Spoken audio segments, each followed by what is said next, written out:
Welcome to the Health with Hashimoto's podcast. This is where you find true, simple, and sustainable tips to help you on your path to whole health. And of course, whole health is determined, or the currency of health is energy. So if you are struggling with fatigue, whether that's physical fatigue or that brain fog, your mental fatigue, whatever your fatigue is, it is a symptom that things are not all well in your health. So we are going to talk about that every single episode on the Health with Hashimoto's podcast. Today we're talking about a frequent question, which is, what is the best diet for someone with Hashimoto's? And I'm going to answer that question, and I am going to help you figure out exactly what the best diet is for you. Does that sound good? I know everybody is looking for the answer, and I'm going to give it to you. The answer coming up. But first, I want to remind you that June is my birthday month. So as a gift to you, anybody who schedules a Hashimoto's health session this month and has their first session in June, you will get a free second session 2 weeks after your first, because it's my birthday and I want to give you a gift. So make sure you schedule that Hashimoto's health session. In that session, we are going to figure out your next step on your path to health so that you can have more energy, so that you can show up who you know that you are. If you're not showing up in the world, in your life, in your family, like you know you can or you used to, then you need a health session. So let's do that, especially in June, where you'll get your free second session. The second thing is, if you have not left a rating and review yet, I would love it if you do that. My goal for my birthday month is to hit 50 ratings and reviews in Apple. Wherever you listen, you can leave a rating and review, but Apple is the one that seems to count, I guess, the most for podcasters. Not quite sure why the other ones don't count. I just go with the flow. So if you do a Google search or whatever search browser you use, and you ask the internet, what is the best diet for someone with Hashimoto's, you're going to get a lot of answers. You're going to get very strong opinions from some people, and you're going to get, there's not one clear answer when you do that search. You're going to hear things like keto, paleo, keto-paleo, intermittent fasting, low iodine, the AutoImmune Protocol, gluten-free, dairy-free, soy-free. There's so many different answers, and many of the people who are talking about that specific diet, they are 100% positive that it is the diet that will work for you if you have Hashimoto's. In fact, a little while ago, I released one of my book review bonus episodes, and it was about the book, The Underactive Thyroid. If you haven't listened to that episode, I encourage you to. I found a lot of value in the book, but one part of the book that I quite honestly rejected when I read it, it was early on page 24. And what they said is, if you are not prepared to go paleo keto, then please stop reading right now and pass this book on to someone who is. Okay, so that was the author's view of what is best if you have Hashimoto's. Other people are just as strong in their opinions, and they're going to tell you something different. But I'm going to give you the answer. Are you ready? Here is the answer. You have to change the question. There is no best diet in general. You have to change the question. The correct question is, what is the best diet for me right now at this stage in my life? If you're asking the question, what is the best diet for someone with Hashimoto's, there is no answer. There's a lot of suggestions. There's a lot of things that have worked for some people. In fact, Dr. Isabella Wentz, she is the thyroid pharmacist. She did a survey of, I think, over 2,000 people. 88% of those people felt better when they removed gluten. So is a gluten-free diet going to be best for you if you have Hashimoto's? Well, for 88% of the people who went through her survey, yes. Is it 100%? Probably not. You are unique. You are a bio-individual. There is nobody else on earth like you existing in this time, in this space, in your situation, and there is no blanket answer. but I am going to tell you the best diet for you. I'm going to help you figure it out. And we're going to go through a framework that I just automatically think in right now. If you look at the logo on my podcast artwork, there's a little 5-petaled flower. Each of the petals has a different color. The flower is a whole. It is one flower, 5 different petals. And that is symbolizing you, the whole you. You are a whole bunch of pieces, and you can't take any one of those out and look at it in isolation. So when the book, The Underactive Thyroid, is talking about the paleo keto diet being the only diet that people should eat or should follow if they have Hashimoto's or an underactive thyroid, they are looking only at one picture of the whole you. So if you look at that 5-petaled flower, those 5 petals stand for body, mind, spirit, diet, environment. Each one of those is part of the whole, and each one impacts all of the others. So when we're looking at what is the best diet for you, especially in this season of life, we need to look at all 5 of those petals. So let's start out with the biggest one, body. What is the best diet for your body? So we're talking about somebody who has thyroid problems, right? You're listening to this podcast because you either have been diagnosed with thyroid problems or you suspect that you have thyroid problems, or maybe somebody else that you love has thyroid problems and you're trying to help them. You're also listening to this podcast because you have an autoimmune problem. That is, your immune system is kind of going haywire and it's attacking things that it shouldn't attack. So let's talk about what is the best diet for your body. Number 1, you want to lower inflammation. If you are eating foods that raise your inflammation, we know 100% that that is going to mess up your immune system even more. If you have problems with your immune system, you need to lower inflammation. How do you do that? You do it with whole foods. You do it with less processed foods. If you think of processing foods on a continuum, the more processed it is, the more inflammatory it is. So when I say processed, think of an apple. You pick an apple off a tree and it's going to be completely unprocessed. You take that apple and you coat it with waxy nastiness to preserve the look. That's one form of processing, and it is not good for you. I don't know if you have seen the stuff about APEEL, APEEL, and that is a coating that Bill Gates developed, and supposedly it's good, but it actually is, according to what I have read, it is very harmful. It is an oxygen barrier, so don't eat it. Don't eat it. But there's other things to process too. I mean, then think about applesauce. You could have the natural applesauce. Obviously, they took the apple and they boiled it or they steamed it or whatever. They heated it up, so they're probably losing nutrients with that high heat. And then they ground it up, mashed it up. Maybe they added sugar. Sugar is inflammatory. Maybe they added food coloring. Food coloring is, most of it is inflammatory, or it interacts with stuff in your brain. It's not good. Maybe they took that applesauce and then they further added things to it, like artificial flavors and even more colors, and they turned it into fruit leather, and they're selling that to your kids. There's this whole continuum of processed food. The more processed it is, the more inflammatory it's going to be. And if you have Hashimoto's, if you have any autoimmune problem, if you have any itis in your body, that is inflammation. So if you have Hashimoto's thyroiditis or arthritis or any itis, that is inflammation. You want to lower it. So when you're looking at the body aspect of what diet is right for me, let's lower inflammation.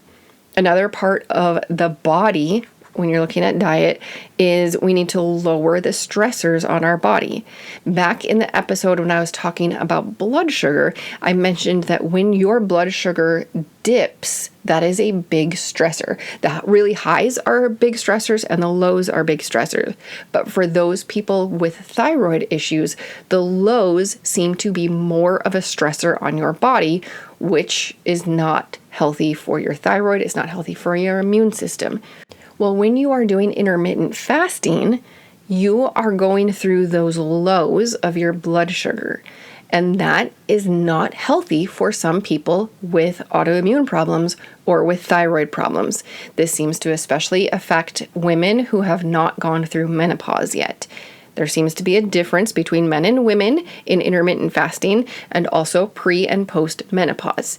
So intermittent fasting, maybe it will work for you, maybe it won't. But what we do know is that those dips on the blood sugar scale, even if you're not diabetic, even if you are fully healthy as far as blood sugar, when your blood sugar goes low, it's still a stressor on your body. So when you are evaluating the best diet for you right now in this season of life, you want to look for a diet or types of food to eat that are going to keep your blood sugar stable.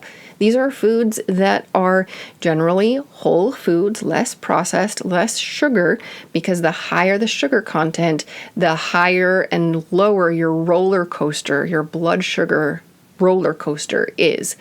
So as far as lowering the stressors on your body, you want to maintain stable blood sugar. If you're on Instagram, follow the Glucose Goddess. I'm not a huge fan of the title. That spiritual stuff, I'm not woo. You know that. I am a Christian. I follow Jesus. I'm not woo. So the goddess part, not a big fan. But her content is so good as far as showing you the glucose roller coaster and giving you tips for how to maintain stable blood sugar. Another thing that you want to look at for body, this, part of the flour, is are you giving your body the correct ingredients that it needs for your bodily functions? For example, your thyroid needs selenium in order to work. Are you eating foods that have selenium? It's a good question. Brazil nuts have selenium, other nuts and seeds do. Brazil nuts have the most, so that's what we talk about. But your body needs so many different ingredients. It needs many different minerals. It needs vitamins. It needs phytochemicals. You need so many different things. So you want to look at, am I giving my body what it needs? The other thing that you want to ask is, are any of the foods that I'm eating personally reactive for me? And this is going to be very bio-individual. You're going to be different than everybody else. When my youngest son was born, within just a couple of months, he was covered head to toe with eczema. And since he was exclusively breastfed, I knew that I was causing the problem. So I went on an elimination diet. I took out everything. All I could eat were non-GMO, organic fruits and veggies, mostly veggies. I think for fruits, I could only have berries. I could have fish and white meat. And that was it. That was all I was starting from. And then I added things back in. Well, what we found out was for my son, it was coconut. Anything that had even a little bit of coconut in it, if I ate it, then he would get eczema. So for him, it was coconut. Is coconut something that we talk about as a big allergen? No, it was individual to him. And in the process of going on this elimination diet, my body was like, whoa, I get a break from all the things that I don't like. And from that point on, I've not been able to have gluten. I've, had trials of it, but I have realized that I can't eat gluten anymore. It does things to me. So figure out what works for you. And if there is something that is reactive for you personally, then take that out of your diet. Maybe you'll be able to put it back in after you heal, after you work on your gut for a while, or after your body has a break. Again, listen to your body. So that kind of takes me to the end of that body petal of the flower. Let's move into mind. So body, mind, spirit, diet, environment. Those are the 5 petals. The rest are not as long as this first, the one for the body. So mind, what are you going to be able to wrap your mind around eating? As far as meal planning, what is going to work in your brain? You. That's why when you go on Pinterest and you search for meal plans, even if you just search for how to write down your meal plan, you're going to find, 500, 1,000, a million different ways of writing down your meals. Because what works for one person doesn't work for another. Maybe one person likes little index cards that they put on the fridge. Maybe somebody else likes a whiteboard. They write it down. Maybe somebody else likes to print it. You know what works for you. So the same thing when it comes to what kind of diet is going to be right for you at this stage in your life. What are you going to be able to wrap your mind around? And this kind of also works with the spiritual aspect of eating. The spiritual aspect of your diet, it comes down to values. What do you value? If you are living off the grid, you are homesteading, you're making sure that you're doing as much as you can of your own food, you're foraging when you can, you're hunting when you can, you're raising your own meat, then you have that value and you're going to want to incorporate your values into your diet. The same way, if you are huge into veganism and you don't want anything that is animal related because you feel like that is unethical, then that comes into your diet. That's your spiritual aspect of eating. Can you see how the different petals of the flower of the whole you impact the others? Because your values affect what you're going to eat, and then what you're eating affects your physical body. It's the same way for all of those 5 petals. We've talked about body, mind, spirit. Let's talk about environment. Now, the environment of your diet, that's kind of who you're around and where you are. So let's talk about your family. Now, for me, the biggest reason why I am not going to consider a paleo keto diet like that book was talking about is because it is lonely to be sitting at a table with your entire family. So there's 6 of us around the table and I'm eating something different. That is lonely. And I'm okay with it now on most days. Maybe on those more emotional times of the month, I just am sick of it and I want to go eat somewhere else. But it is lonely. When you are in community, yet different, you feel it. So what is your diet going to be? Is it going to be something that can incorporate the whole family? For me and my family, a paleo keto diet is never going to work. Well, never say never. However, I know that my family at this stage in life will not be accepting of a paleo keto diet. So what I need to do is I need to figure out what is the best diet for that environment. Gluten-free, I can adapt, and most of the foods, the meals are pretty much the same. If they're having something, that has noodles, I can make gluten-free noodles, or I can do zoodles, noodled, what are they called? Ribboned zucchini or whatever. There's a lot of different things I can do so that we're eating not maybe exactly the same meal, but similar, and we're all sitting down together, serving from the same pot, at least in some parts. We're all eating the same vegetable together. We're all eating the same meat together, but we're just not eating the same carb. If I were to switch and do something totally different, that would be even more lonely, and it's not going to be the best for me in this stage of life. It's going to increase my stress. It's going to increase my loneliness, which is huge. We figured that out in COVID, that loneliness is ginormous when you're looking at health, overall health. The other thing about environment is, where do you eat? Do you eat at home? Do you make your meals? Do you eat out all the time? What are you going to be able to find that fits with your diet? Again, you want to find a diet that is not super stressful, that is promoting your health in a way that is sustainable. If you are completely stressed out every single day about what am I going to eat, when am I going to eat, how am I going to eat, where am I going to find my food, that is not a healthy way to live. And it is going to affect your overall health.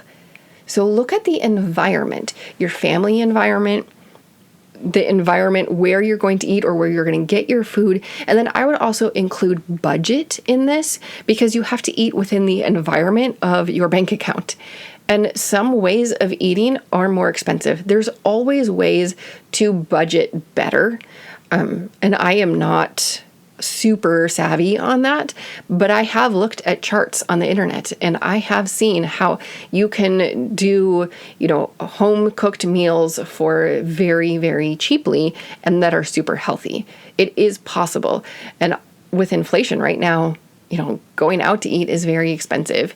Eating in is very expensive. So again, you have to look at your diet in the environment of your bank account. So that comes down to the diet, little petal of the flower. What is the best diet for you right now at this stage in your life? Well, I hope you have the answer. I can't tell you one broad thing because you are unique. You are a bio-individual. Each petal of your flower looks slightly different than somebody else's. So the best diet for you right now in this stage of life is something that is going to hopefully lower your inflammation, lower your physical stressors, provide the ingredients that your body needs. It's going to be something that you are able to plan your meals around. It's something that is aligned with your values. And finally, it is going to be a diet that is able to exist in the environment that you exist in. It is going to be one that you can incorporate with your family or alongside your family in the areas that you eat, whether it's at home or at work or on the go. And it is going to be able to be incorporated into your budget. I would love to know, what is your personal answer? Let me know. Let me know either in email or on Instagram. I am at estery.rn. I would love to know your answer because your answer is probably going to differ from somebody else's. And it all comes down to what is going to work for the whole you. So again, the correct question to be asking is, what is the best diet for me right now at this stage in my life? This podcast is for informational and educational purposes only. Please be sure to discuss any concerns and plans with your trusted healthcare professional.